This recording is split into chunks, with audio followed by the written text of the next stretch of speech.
Olá, tudo bem? Que bom que você chegou aqui e estamos juntos para mais uma jornada do conhecimento. O nosso programa Filhos em Foco trabalha questões muito importantes para ajudar você, pais e responsáveis, na questão de educar os nossos queridos e amados alunos da região centro-oeste do Brasil. Você é mais que bem-vindo. Neste episódio de hoje, nós vamos tratar um tema que eu falo que tem um top 5. Já pensou nisso? Aquele que as pessoas mais perguntam, a nossa caixinha de pergunta lota, e ele é o número 1 do top 5, que é realmente algo que muitos têm dúvidas, que é a questão das telas, o uso das telas e as funções executivas. E para clarear esse assunto, nós temos nada mais, nada menos do que a doutora Vanessa Krominski, nossa querida doutora Vanessa Krominski. Ela está aqui com a gente, ela vai compartilhar bastante conteúdo, bastante dica para você. E não saia daí, fique até o final, porque eu tenho certeza que você irá conseguir melhorar, otimizar esse assunto no seu lar, com o seu filho, com o seu adolescente, que talvez esteja aí um pouco a mais nas telas. Doutora Vanessa, obrigada por estar aqui conosco. É realmente um privilégio termos a sua companhia. Foram 6 episódios, estamos agora no nosso último episódio, já dá aquela dor no coração, porque estamos terminando, mas a gente deixou assim a cereja do bolo para o final, que nós vamos falar o uso da tecnologia e funções executivas. Para começar a nossa conversa, eu gostaria assim que você falasse um pouquinho se as telas, o uso da tecnologia pode impactar na questão das funções executivas. Existe impacto? Eita, me deu um assunto top 5, mas polêmico, né? É polêmico porque a gente mexe numa estrutura social digital. Nós estamos num outro tipo de estrutura. Mas nós vamos conversar um pouquinho se impacta ou não impacta nas funções executivas? Sim, com certeza sim. Mas será que nesses moldes extremos ou não? Vamos conversar aqui um pouquinho por quê. As máquinas, a tecnologia foi criada para servir aos homens, ok? Só que o que aconteceu? Com o desenvolvimento das máquinas para facilitar a vida do ser humano, e cada vez que ela foi criada, que foi avançando, nós percebemos que as necessidades que nós tínhamos foram desfazendo, coisas que nós fazíamos naturais para desenvolvimento neural, foram deixadas de fazer e aí atrofia aquilo que a gente fala. Se eu não uso tal função, a função deixa de existir, ok? A gente sabe disso. Se eu prender meu braço aqui muito tempo e deixar meses sem funcionar, essa função vai deixar de funcionar, que a gente chama de atrofia. Existe, então, dentro do contexto digital, hoje, social, é que todas as coisas foram para facilitar e as tecnologias avançaram para isso, para nos ajudar, para facilitar. Só que foram substituindo funções muito básicas para os funcionamentos neurais, certo? E essas funções básicas e alguns tipos de estímulo chegaram muito antes no cérebro humano. Existem pesquisadores, tanto na neurociência, na educação, na história, na sociologia, na filosofia, que nos traz a resposta dessa questão, se influencia, se impacta ou não. A tecnologia com certeza vai impactar no modus operandi social de qualquer ser humano e de qualquer sociedade. Ela vai impactar não só no jeito de funcionar, mas também na cultura, na política e especialmente no cérebro. Peraí, minhas funções executivas, que é aquilo que me faz funcionar, é afetado por isso? Sim. Existem algumas questões que acontecem. Por exemplo, os resultados na tecnologia são imediatos, então eu não preciso de esforço, eu não tenho necessidades. O cérebro precisa de necessidade de esforço para se desenvolver? Afeta várias funções de flexibilidade cognitiva, por exemplo, de controle inibitório e até mesmo a capacidade de tomada de decisão. Por quê? Porque você não precisa tomar decisão porque a máquina está sempre fazendo por você. É um outro ponto. O outro ponto também é que o ser humano, ele é um ser biopsico socioespiritual, ou seja, ele trabalha tanto a questão cognitiva, o social, o biológico e até mesmo o espiritual. Nós somos formados de um todo e tudo tem que estar funcionando como se fosse um tripé. Quando a gente vai para o contexto tecnológico, é lógico, gente, que o contexto tecnológico nos impede de desenvolver outras funções. E ele é mais prazeroso. Vou explicar por quê. Por que é mais prazeroso? Porque o sistema de recompensa dele é imediato. Tudo na tecnologia é imediato. Então, os hormônios que se liberam ou os neurotransmissores que se conversam são os neurotransmissores do prazer, da alegria imediata, daquela euforia, daquela coisa boa. É bom. Ai, gente, mas eu tenho que tirar os meninos da tecnologia, mas a sensação é boa. Tem coisas produtivas também. Mas a gente já sabe que o uso contínuo e até pelo estímulo que se faz, a tecnologia, quando eu estou usando, por exemplo, vamos pensar na tela mesmo. A luz azul ali do vídeo, a luz azul ali do celular, ou até os estímulos que acontecem visualmente nas telas, eles fazem com que o cérebro faça super estímulos, acelerem os estímulos e pule processos. Pulando o processo dá problema de aprendizagem. Lembra que aprender tem que passar pelo processo? Quem pula processo não aprende. Quem vai para o final e não sabe o que aconteceu, na hora que precisa saber o que aconteceu, não sabe porque não passou pelo processo. Então, a tecnologia faz com que tudo se avance muito rápido, e eu perceba muito rápido. O estímulo neural é extremamente rápido, que ele fica quase que no estado de dopado. Você percebe que, por exemplo, você pode perceber que a sua pupila dilata. Porque você está alterado biologicamente diante daquela tela. E tem um agravante aí. Quando as crianças ou adolescentes, até mesmo o adulto, ele está aprendendo a lidar com as emoções dele, aprendendo a lidar com o social, aprendendo a lidar com o mundo real, o cérebro, infelizmente, ele não entende que uma série, que um jogo, que aquilo que está na tela é fictício. Ele vive aquilo verdadeiramente, tanto que se for algo de suspense ou de susto, o seu coração acelera, o seu biológico se transforma. Você gasta todos os seus hormônios, você gasta todos os seus neurotransmissores, você gasta todos os seus recursos para viver na vida real, no mundo virtual ou digital. Aí na hora que você vai para o mundo real, você não tem mais emoção, você não tem vigor, você não tem mais aquilo natural, porque gastou tudo. Porque o seu cérebro entende, e você ainda vive a dor, sabe por quê?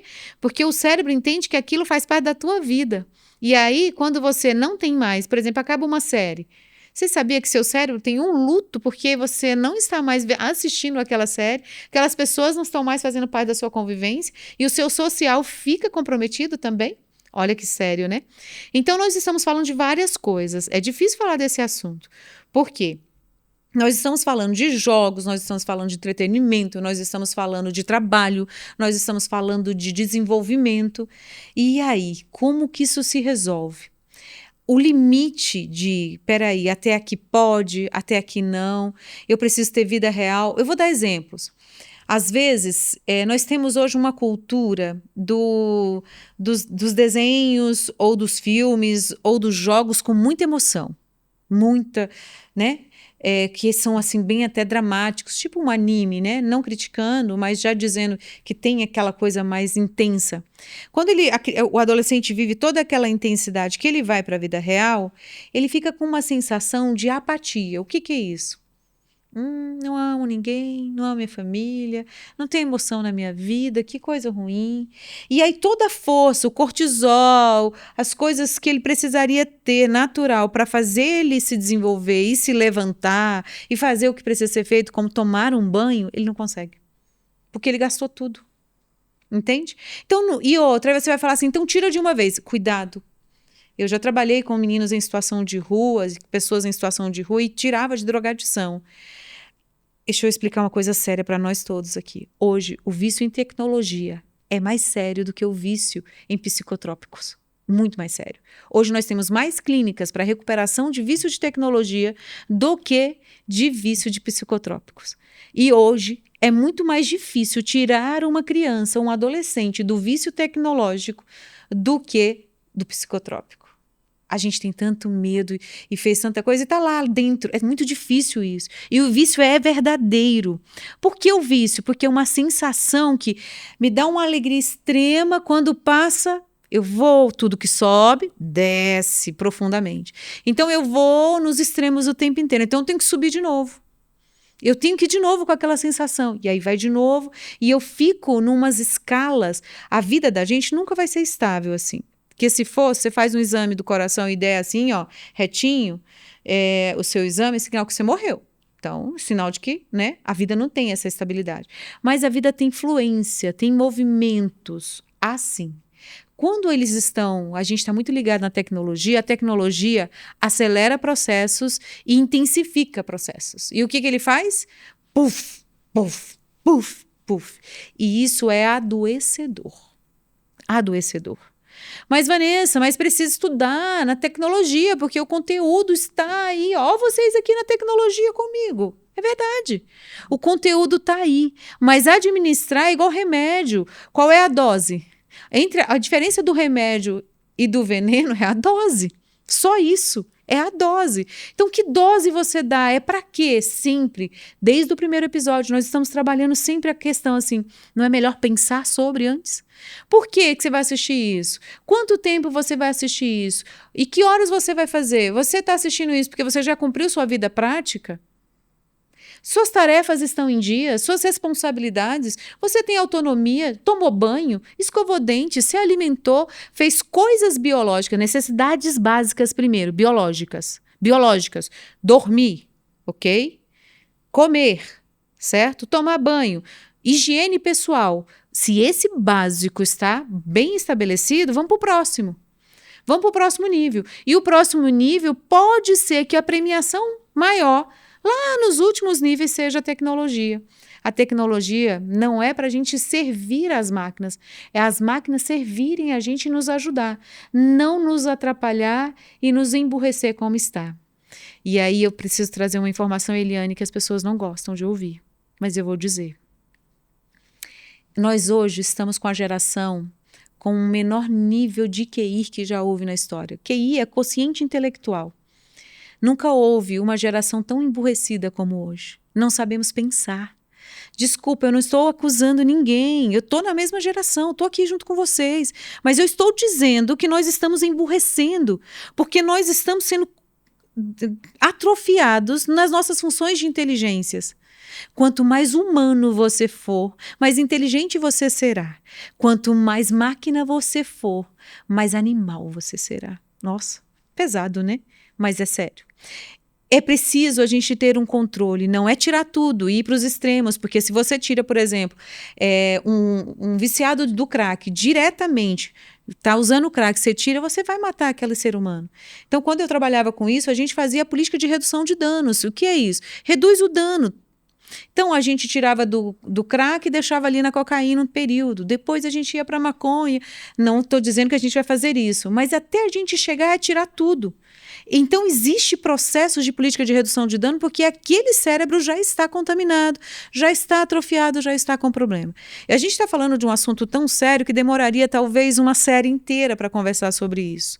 E ela é importante. Mas qual é o problema? Que não está nas crianças apenas. Está em todos nós. A tecnologia está para fazer uma comida, está para a mãe, está para o pai, está para a vida. Quando se disse assim, não pode mais levar... É assim, né? Uma vez, não se deve levar celular para a escola. Aí veio a pandemia, celular é a escola. Aí saiu da pandemia, viu os problemas que se gerou. Aí agora não se usa mais celular na escola. E essas mudanças, essas alterações...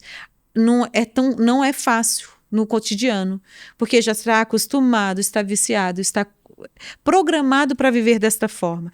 Então, a gente está vivendo um dilema muito sério, que eu não posso tirar tudo, mas eu também preciso saber dosar e saber fazer, porque as funções executivas são o primeiro e maior dano que acontece no desenvolvimento humano quando existe o excesso de telas. Olha, tudo isso é realmente muito importante.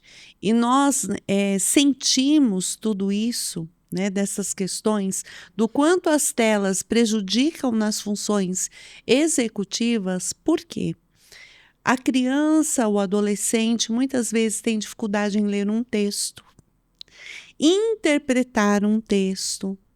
Quando vamos trabalhar uma atividade em sala de aula, mesmo que ela seja pautada em metodologias ativas, algo que antigamente, né, em outras gerações, dava um brilho no olho. Hoje o professor trouxe algo diferente para a sala de aula. Muitas vezes, não todos os alunos, mas nós sentimos alguns apáticos, até mesmo diante de metodologias ativas, de uma aula super bem dada, trabalhada, motivadora. E aí, quando você explica essa questão, realmente é algo para a gente refletir. Por quê? Ele está ali num mundo virtual que tem tudo ali naquele mundo virtual. E o cérebro é extremamente estimulado rapidamente. Quando chega no mundo real, que graça tem? Não tem graça. Então, é realmente algo para nós pensarmos. Hoje, nas salas de aulas, nós não temos.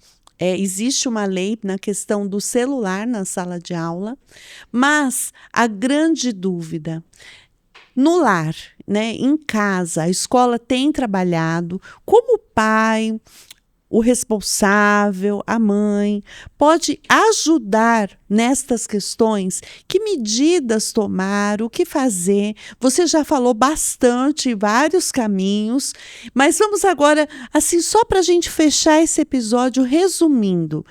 Que pequenas ações poderíamos fazer para essa criança que está viciada em tecnologia e talvez quem ainda não se viciou para não se viciar? Muito bem.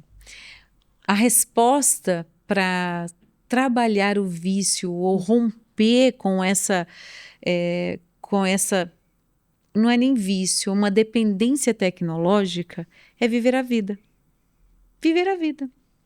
Como assim, Vanessa? A gente vive a vida. Não, subir em árvore, descer em árvore, andar de bicicleta, correr, andar, validar conceitos e contextos vívidos, experiências mesmo, certo? Esse é o primeiro ponto.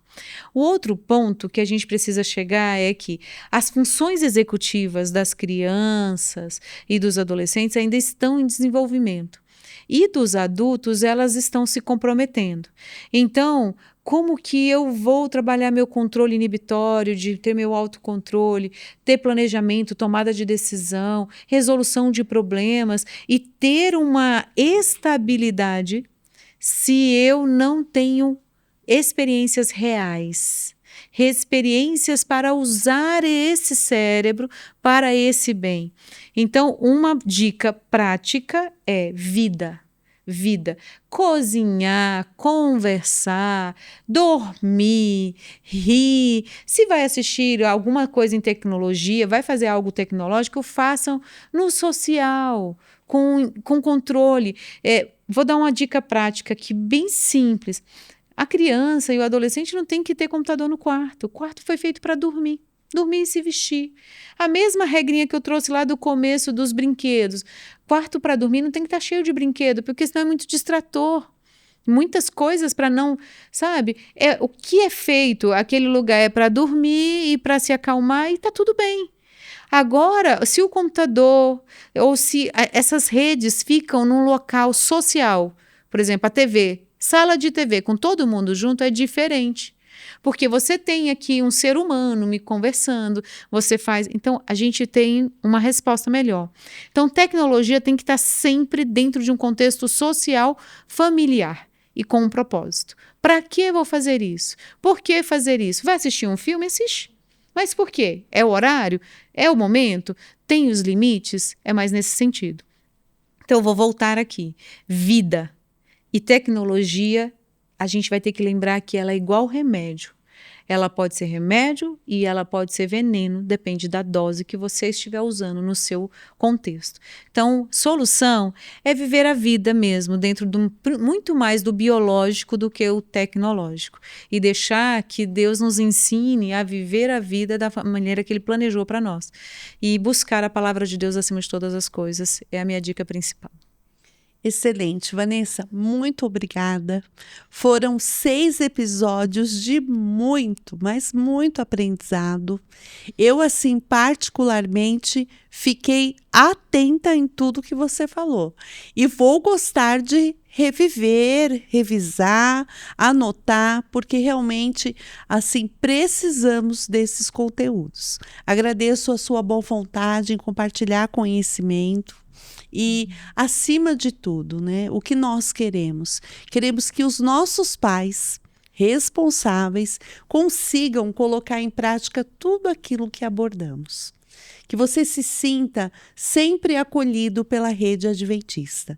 Nós estamos aqui junto de você para que consigamos ter uma situação exitosa na aprendizagem, mas, acima de tudo, uma situação exitosa também no seu lar.